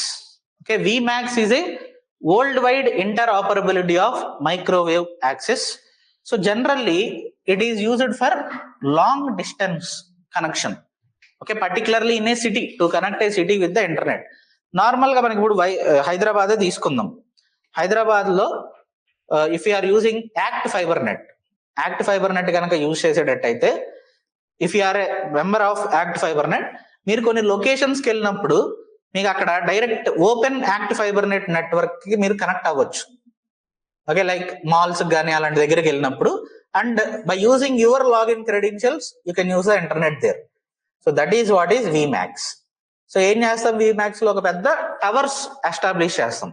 Okay, in multiple locations, and by using those towers you will be able to connected for your WiFi. మీ ఇంట్లో ఉంటే మీ WiFi router నుంచే signal వస్తుంది. Okay, WiMAX అనేది large towers will be established which can cover A whole city. Okay, and Li-Fi uses light fidelity. That means visible light communication. మనకి visible light like ఇక్కడ ఏం చేస్తామంటే ఒక ఎల్ఈడి లాంటిది ఒకటి తీసుకుని దానికి మనం ఒక కమ్యూనికేషన్ డివైస్ ని అటాచ్ చేయడం జరుగుతుంది. So in the line of sight, ఆ లైట్ ఎక్కడి వరకు అయితే పడుతుందో మనకి ఫోటాన్స్ ద్వారా కమ్యూనికేషన్ అనేది జరుగుతుంది. దాన్నే విజిబుల్ లైట్ కమ్యూనికేషన్ అంటాం. By using the photons that are there in the light, okay, communication will happen. దీనివల్ల అడ్వాంటేజ్ ఏంటి అంటే వైఫైతో కంపేర్ చేసుకుంటే larger speeds will be there, but disadvantage line of sight will be required. Wifi ఏంటి, పక్క గదిలో ఉన్నా వాడుకోవచ్చు. లైఫైకి అలా కాదు, ఒక పర్టికులర్ లైట్ సోర్స్ పెడతాం, ఆ లైట్ సోర్స్ యొక్క లైన్ ఆఫ్ సైట్ లో మాత్రమే డివైసెస్ పెట్టుకుని వాడాల్సి వస్తుంది. But advantage speed will be very high. Okay, up to 250 Gbps speed is also allowed. మనకి వైఫైకి జనరల్ గా 100 Gbps is the maximum. So it uses something called photo electrons. Okay, and space based internet which we have already discussed, Starlink project. Okay, satellites in the low earth orbit. Okay, that is also being tested in the recent times. And recent గా మీరు news గనక correct గా follow అవుతా ఉంటే, okay, Mukesh అంబానీకి Elon Musk కి పడట్ల కారణం ఈ space based internet. So వేరే కంట్రీస్ లో ఈ స్పేస్ బేస్డ్ ఇంటర్నెట్ సంబంధించి ఏదైతే పర్మిషన్స్ ఉంటాయో అవి డైరెక్ట్ గా first come first serve basis లాగా ఇవ్వడం జరిగింది. Okay, so again for space based internet some frequencies will be there. ఆ శాటిలైట్ కమ్యూనికేషన్ జరగాలి అంటే ప్రతి ఒక్కటి కూడా మనకి వైర్లెస్ టెక్నాలజీలో ఫ్రీక్వెన్సీస్ ఆర్ ఇంపార్టెంట్. ఆ ఫ్రీక్వెన్సీస్ అనేది అలాట్ చేయడం జరుగుతుంది ఒక్కొక్క కంపెనీకి. ఓకే, సో ఇప్పుడు స్పేస్ బేస్డ్ ఇంటర్నెట్ కూడా ఆ ఫ్రీక్వెన్సీస్ అనేది అలాట్ చేయాలి. వేరే కంట్రీస్ లో యాజ్ ఆఫ్ నో ఆ frequencies first come first serve basis, అంటే ముందు వచ్చి ఎవరైతే అప్లై చేసుకుంటారో వాళ్ళకి ఫ్రీక్వెన్సీస్ అలొకేట్ చేయడం జరుగుతుంది. బట్ ఇండియాలో మనకి ఎయిర్టెల్ అండ్ జియో ఇద్దరు మొట్టమొదటిసారి ఒక కొమ్మక్కయ్యి ఏం చెబుతున్నారంటే స్పేస్ బేస్డ్ ఇంటర్నెట్ కి సంబంధించి ఫ్రీక్వెన్సీస్ అనేది ఆప్షన్ ద్వారా అలొకేట్ చేయాలి, అంతేగాని ఎవరు అడిగితే వాళ్ళకి అలొకేట్ చేయకూడదు అని చెప్పి ఒక కండిషన్ తీసుకురావాలని ఓకే దే ఆర్ ప్రపోజింగ్. దీనివల్ల ఎలాన్ మస్క్ కాలుతుంది. ఎందుకు, ఆల్రెడీ శాటిలైట్లు నేను తయారు చేసి పెట్టుకున్నా, వీళ్ళేమో ఇంకా ఆ టెక్నాలజీ డెవలప్మెంట్ స్టేజ్ లో ఉన్నారు. ఇప్పుడు ఆప్షన్ ద్వారా గనక చేస్తే ఏమైంది, ఒక లెవెల్ ప్లేయింగ్ ఫీల్డ్ అనేది వచ్చేస్తుంది. లెవెల్ ప్లేయింగ్ ఫీల్డ్ వచ్చినప్పుడు అక్కడ స్టార్లింక్ ప్రాజెక్ట్ కి అడ్వాంటేజ్ ఉండదు. Obviously Jio and Airtel because they are Indian companies, okay, ఏం చేస్తారు, తక్కువ కాస్ట్ లో వాళ్ళు వాటిని ప్రొవైడ్ చేస్తారు. ఓకే, వెరాజ్ స్టార్లింక్ ప్రొవైడ్ చేసే ఫెసిలిటీ ఏదైతే ఉంటుందో it will be little bit costly. So అది మనకి మెయిన్ ఇష్యూ వస్తుంది అన్నట్టు. జస్ట్ ఒక 2 minutes just come.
Right.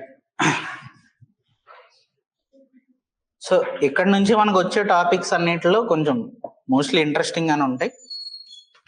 I hope today the class is interesting unlike the defence technology and all. ఎందుకంటే తెలియని ఆస్పెక్ట్సే ఎక్కువ ఉంటాయి కాబట్టి, అండ్ బోరింగ్ పార్ట్ ఇక్కడ నుంచి కొంచెం తక్కువ ఉంటుంది.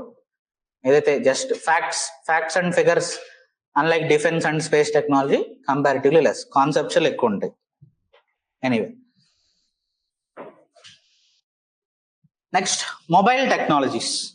సో మొబైల్ టెక్నాలజీస్ లో మనకి మెయిన్ గా ఏంటి, 1G 2G 3G 4G 5G. So అందులో G అంటే ఏంటి, generation. So simply from 1G to 2G 2G to 3G 3G to 4G ఏం ఇంప్రూవ్ అవుతుంది అంటే టెక్నాలజీ ఇంప్రూవ్ అవుతుంది. So new modes of technology are developing. So first generation అంటే అక్కడ ఒక టైప్ ఆఫ్ టెక్నాలజీ యూజ్ చేసేమని, second generation another technology we are using, third generation some technological development. So with technological development also what will happen, more and more additional features will be added and speed of the data transfer will improve. Okay, so simply many additional features internet చూద్దాం. So first, cellular network, initially they used some technology called GSM and CDMA. మీరు ఇప్పుడు కూడా పాత ఫోన్లు feature phones అంటారు కదా, ఆ feature phones వాడేటట్లయితే చిన్న ఫోన్ ఇంకా మనకి కీప్యాడ్ ఉండే ఫోన్స్, అందులో మీకు సిమ్ స్లాట్ దగ్గర ఈ పదాలు still you will see GSM and CDMA. Even 3G phones లో కూడా కొంతవరకు ఈ పదాలు కనిపిస్తాయి. Okay, 4G phones if you are using you will see something called LTE, VoLTE. ఇప్పుడు కూడా if you are using 4G phones you will see that. 5G phones if you are using 5G, 5G plus, 5G plus plus you will see. ఇంతకీ ఎల్టీఈకి విఓఎల్టీఈకి difference ఏంటి? I hope many of you might have used 4G phones, if not now before. ఒక సంవత్సరం క్రితం అందరూ 4G ఫోన్లే కదా, ఇప్పుడు maybe 5G phones అయి ఉండొచ్చు. So compulsory you might have seen this. No, LTE is also 4G. Yeah, the difference is LTE can be used only for data transfer. VoLTE we can make internet calling as well. Vivo ante voice over LTE. With LTE we cannot make calls. We can make calls, but ఒక 10-second delay ఉంటుంది. So that's why initial గా మనకు 4G వచ్చినప్పుడు కూడా, especially Jio వాడినప్పుడు, కొన్ని mobiles, starting mobiles, okay, which are providing 4G, they are not providing VoLTE. అప్పుడు జియో వాడు ఏం చేసేవాడు, ఇంకో యాప్ ఇన్స్టాల్ చేసుకునేవాడు. ఓకే, జియో కాలింగ్ యాప్ అని ఒకటి ఉండేది. ఆ యాప్ ద్వారా మాత్రమే మనం కాల్స్ చేసుకునే పరిస్థితి ఉండేది initially. But later VoLTE technologies develop అయిన తర్వాత, without the use of any external app, directly we are making calls. So the difference between LTE and VoLTE is voice over LTE, where we can directly make voice calls as well. LTE is used only for data transfer mainly. Okay, and the difference మనకి 2019 prelims question. So not always మనకు అవన్నీ క్లాస్లో చెప్పాలని rule లేదు. ఇప్పుడు అలా question వచ్చింది కాబట్టి నేను చెప్తున్నా. బట్ ఆ ఇయర్ ఒకవేళ నేను టీచ్ చేస్తుంటే maybe I might not have taught. But కొన్నిసార్లు ఏంటంటే మన general understanding is also important.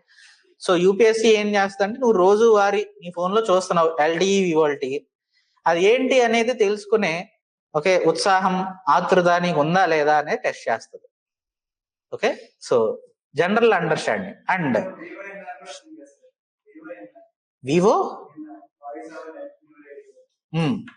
Okay, technologies మనకు డెవలప్ అయినాయి. ఇప్పుడు 5Gతో ఇంకా వేరే టెక్నాలజీస్ కూడా వచ్చింది. బట్ క్వశ్చన్ అడిగారని చెప్తున్నా బేసిక్ గా. Okay, so once questions were asked in UPSC based on Kit Kat wrappers.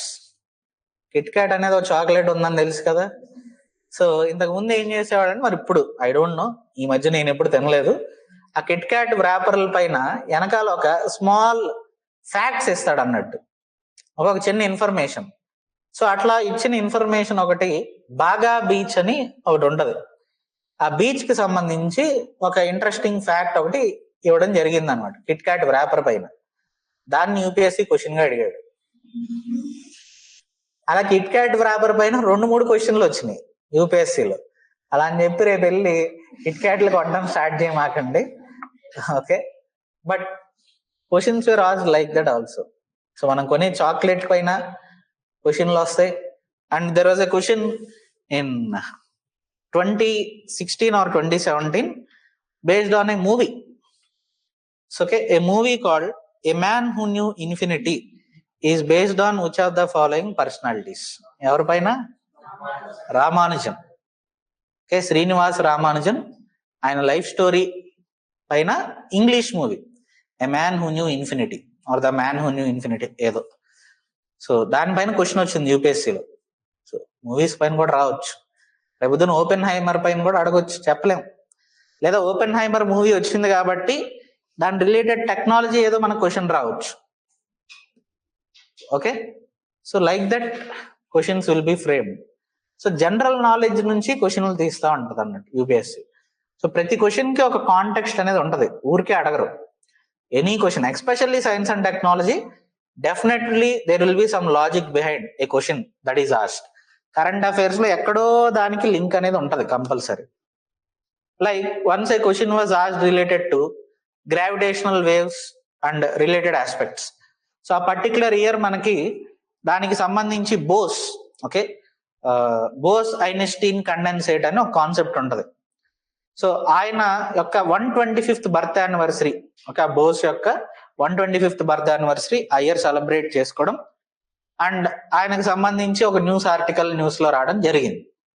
So దాని రిలేటెడ్ క్వశ్చన్స్ అనేది ఆ బోస్ ఐన్స్టీన్ కండెన్సేట్ పైన మెయిన్స్ క్వశ్చన్ వచ్చింది, ప్రిలిమ్స్ క్వశ్చన్ కూడా వచ్చింది. So like that there will be some context related to every question, especially science and technology. Anyway, cellular technology, multiple devices connected at a single time by using a cellular towers. Okay, it uses some kind of technologies like GSM and CDMA. GSM means Global System for Mobile Communication. CDMA, Code Division Multiple Access. And one more time I will say, దీని వెనకాల ఉన్న science, దాని వెనకాల ఉన్న core technology aspect, అది ఎట్లా ఏంటి, ఇప్పుడు వెళ్ళి మనం ఓకే ఎలక్ట్రానిక్ ఇంజనీరింగ్ చేయాల్సిన అవసరం లేదు, లేదా కమ్యూనికేషన్ ఇంజనీరింగ్ చేయాల్సిన అవసరం లేదు. Just the terms related to that you need to remember, అంతే. Okay, so whenever you see these words GSM and CDMA, remember they are related to cellular technologies. Okay, so under GSM and CDMA, what is the difference is, so here security aspect is very less in GSM, whereas in CDMA encryption aspect is there, and here only calls are possible, data transfer is not possible. Here both call and data transfer is possible. So basically 1G 2G technologies are based on this, and to some extent 3G is also based on this. Okay, next LTE, VoLTE. Just now I have told you the difference. Okay, in LTE calling is actually compromised, whereas data transfer is possible. VoLTE calling is also possible. Okay, so latency is just 1 to 2 seconds in VoLTE. I have already told you what is latency. Latency అంటే ఒక communication ఒక దగ్గర నుంచి వెళ్ళి back and fourth రావడానికి ఎంత time తీసుకుంటుంది. So here it almost take 7 seconds. అంటే మనం మాట్లాడింది అవతలాడికి రీచ్ అవ్వాలంటే 7 seconds, which is not ideal. So here just 1 or 2 seconds, which is ideal for calling. Okay, so Vivo ante voice over LTE. LTE is a technology, long term evolution. It is 4G technology. So we will see generation of networks: 1G, 2G, 3G, 4G and 5G. So 1G only voice calls were possible, data transfer was not possible, and it was developed in the year 1970-1980. Speed just 2 kbps, voice only. Okay, మనకి పెద్ద పెద్ద ఫోన్లు ఉండే అప్పట్లో. Okay, దానిపైన ఒక చిన్న antenna లాగా ఉండేది. ఓకే, స్టార్టింగ్ లో ఇండియాలో రిలయన్స్, అట్లాగే ఐ థింక్ టాటా డోకోమో ఇట్లాంటి ఫోన్లు ఉండే ఇనీషియల్లీ. ఓకే, ఈవెన్ దో ఇక్కడ ఇయర్స్ వచ్చేసరికి వరల్డ్ లో అవి ఇంట్రడ్యూస్ అయింది. ఇండియాలో it will take 10 to 15 years. Okay, for them to be get adapted. But ఇప్పుడు కాదు, ఒకప్పుడు మనకు కొంత టైం పట్టేది. ఇప్పుడు again because we are also a developing country, and when it comes to communication and IT, we are also a pioneer right now. So వెంటనే మనం ఆ టెక్నాలజీస్ అడాప్ట్ చేసుకుంటున్నాం. And 2G telephone service, it started around in the year 1992-2000.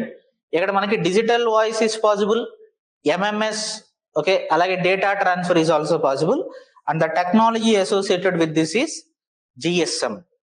Okay, next 3G, it is the age of apps. So 2G వరకు మనకి apps అనేది play స్టోర్కి వెళ్ళి install చేసుకోవడం అలాంటి కాన్సెప్ట్ లేదు. ఓన్లీ మనకి ప్రీ ఇన్స్టాల్డ్ యాప్స్ మొబైల్లో వచ్చే వాటితో మాత్రమే. లైక్ ఫర్ ఎగ్జాంపుల్, ఒకప్పుడు మనకి ఒపేరా ఒక్కటే ఉండేది బ్రౌజర్, క్రోమ్ ఉండేది కాదు ఒకప్పుడు ఫోన్స్ లో. ఓన్లీ ఒపేరా ఓపెన్ చేసుకుని ఇంటర్నెట్ అనేది వాడుకోవాల్సి వచ్చేది.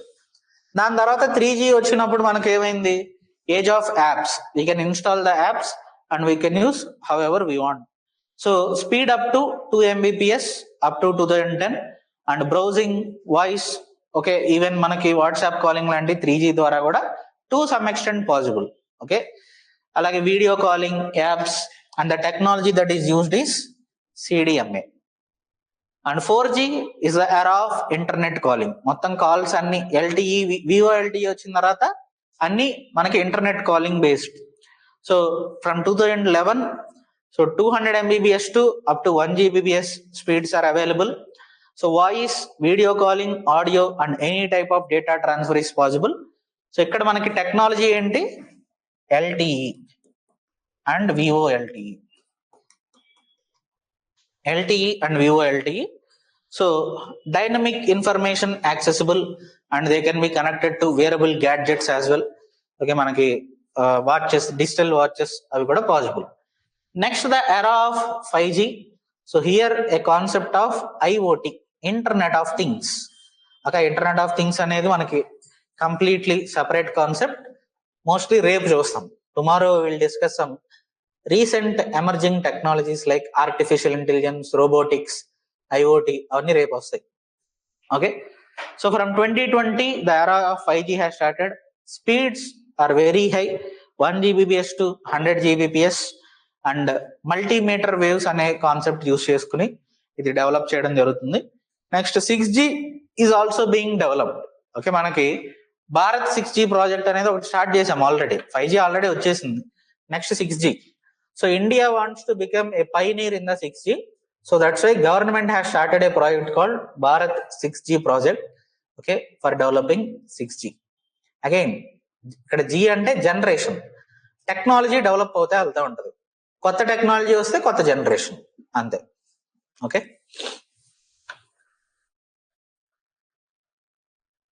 అండ్ ఇంకొక ఆస్పెక్ట్ ఏంటంటే మనకి 2G 3G 4G 5Gకి వచ్చేసరికి the towers that are being used వాటి సైజ్ అనేది తగ్గుతా వస్తుంది అండ్ ఏరియా ఆఫ్ కవరేజ్ కూడా తగ్గుతా వస్తూ ఉంటుంది.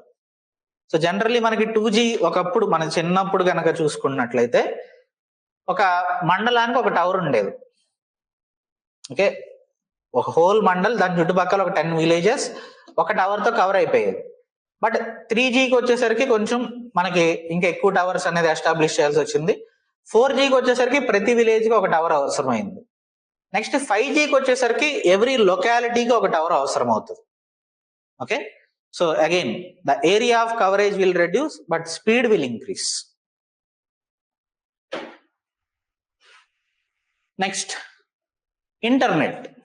Now what is internet?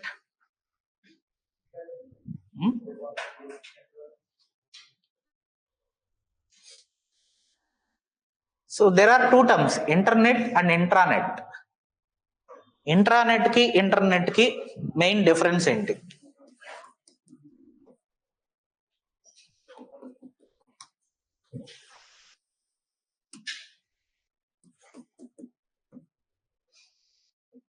ఈ రెండింటికి తేడా.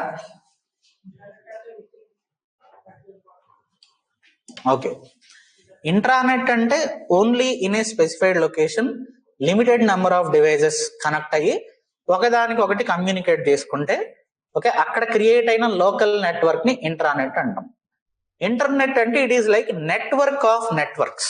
అంటే సింపుల్ గా అర్థం చేసుకోండి, ఒక ఈ పర్టికులర్ బిల్డింగ్ లో ఉన్న అన్ని సిస్టమ్స్ ని ఒక వైర్స్ ద్వారా కనెక్ట్ చేసాం, అంటే they are all connected through a network అని.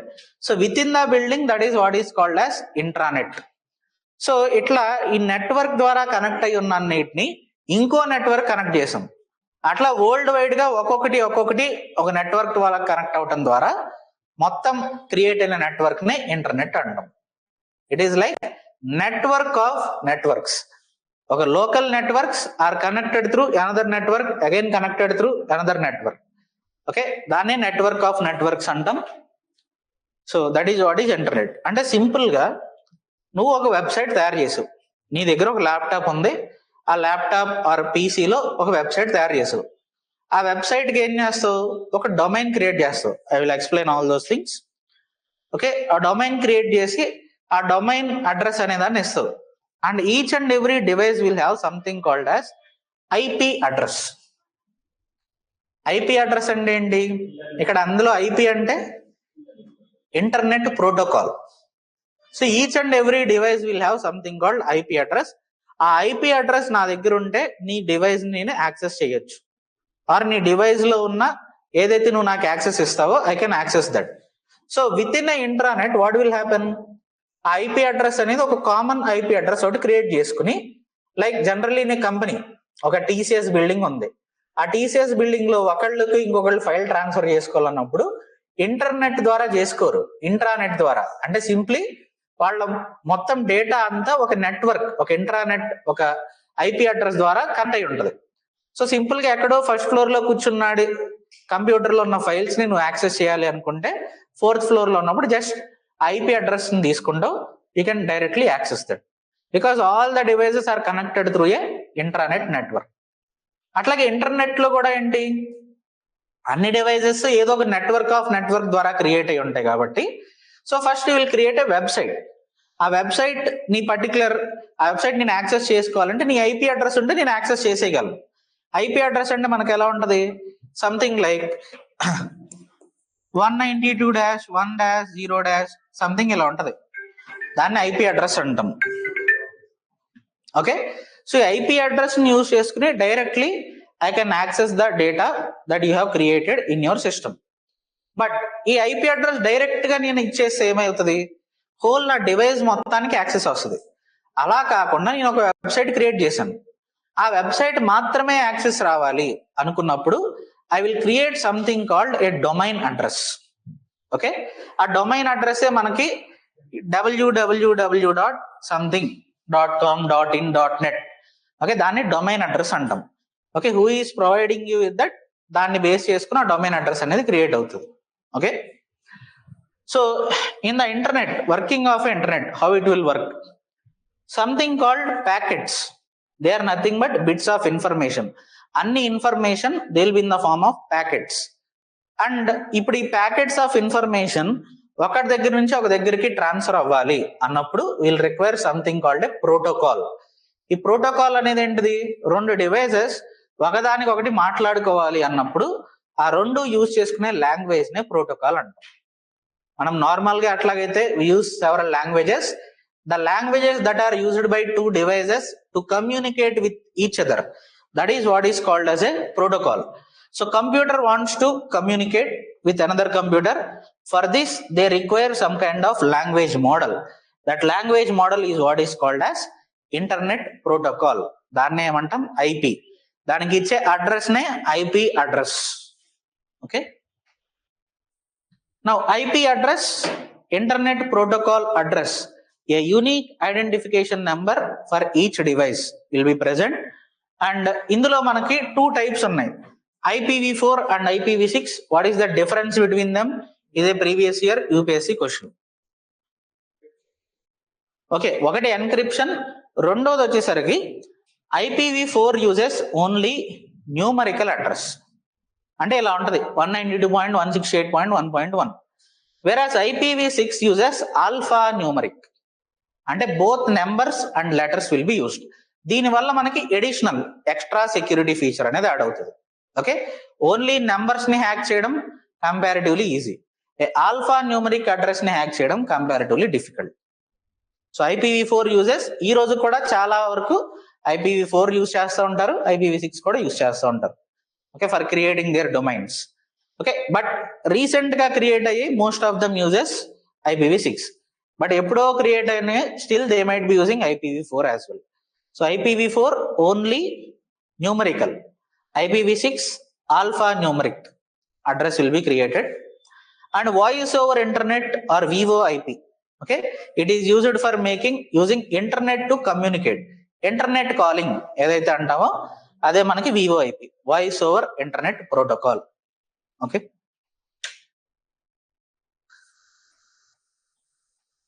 Next world wide web or WWW. ఏంటిది, గ్లోబల్ లెవెల్లో మనకి రకరకాల పేజెస్ అనేది క్రియేట్ చేస్తాం.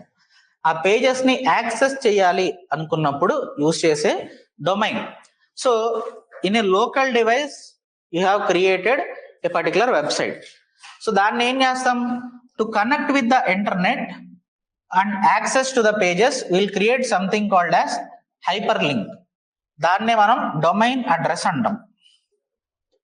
Okay, domain address, anything www.some.com. okay, whatever the address we are creating, that is what we call as domain address, and they will be linked to something called hyperlinks. Hyperlinks or hypertext, HTTPS అని ఉంటది కదా. Okay, దీన్నే hyperlink are hyper text అంటాం. ఇందులో కొన్ని HTTP వరకే ఉంటాయి, కొన్ని S కూడా ఉంటాయి. S ఉంటే ఏంటి, సెక్యూరిటీ ఉన్నట్టు. సో అట్లాంటి వెబ్సైట్స్ మనం విజిట్ చేయడానికి they are secure, they are encrypted, we can easily visit such websites. Only HTTP ఉంటే దే ఆర్ అన్సెక్యూర్. అంటే వాటిల్లో మనం ఏదైతే ఇన్ఫర్మేషన్ ఇస్తామో okay they can easily be accessed by someone else. Okay, so ఈ address ని మనం www అని ఉండే అడ్రస్ ని we call it domain address, right. And ఇదే డొమైన్ అడ్రస్ ని యూజ్ చేసుకుని మనం మెయిల్స్ కూడా క్రియేట్ చేయొచ్చు. కొన్నిసార్లు మనకి కంపెనీ ఈమెయిల్స్ ఎలా ఉంటాయి, మన పేరు @company.net or .com లా ఉంటది, not always Gmail. Okay, @gmail.com కాకుండా let us say @searchchandraacademy.com. మన Sarathchandra website Sarathchandra academy www.saratchandraacademy.com ఉంటుంది. అదే డొమైన్ అడ్రస్ తో ఓకే అందులో ఉండే ఎంప్లాయీస్ కి they can create a mail ID as well. Next evolution of web. మనకి వెబ్ 1.0, వెబ్ 2.0, వెబ్ 3.0 ఇలా మనకి వెబ్ కూడా over a period of time evolve అయింది. Web 1.0 is read only. అంటే ఒక పర్టికులర్ వెబ్సైట్కి వెళ్ళి ఓన్లీ అక్కడ ఏదైతే ఉందో దాన్ని చదవగలం అంతే. We cannot modify anything, we cannot change anything. So these are the era of blogs. Okay, కొంతమంది ఏదో ఒక బ్లాగ్ క్రియేట్ చేస్తారు, అందులో కొంత ఇన్ఫర్మేషన్ రాస్తారు, దాన్ని జస్ట్ మనం చదవగలం అంతే. Okay, you cannot modify anything there. Okay, so data access is there, but already saved data can only be accessed. అంటే వాళ్ళు ఆల్రెడీ క్రియేట్ చేసి పెట్టిన సేవ్ చేసిన డేటాని మాత్రమే నువ్వు యాక్సెస్ చేయగలవు. Read only, we cannot modify. Next came web 2.0, read and right only. Like for example Facebook, Wikipedia and social media. ఇప్పుడు ఫేస్బుక్ వెళ్ళాం, మనం ఒక ఫోటో అప్లోడ్ చేసాం లేదా ఒక పోస్ట్ పెట్టాం అంటే ఏంటి, ఆ వెబ్సైట్ నువ్వు మాడిఫై చేస్తున్నట్టే కదా. సో బోత్ రీడింగ్ అంటే seeing other Facebook pages and also creating your own page.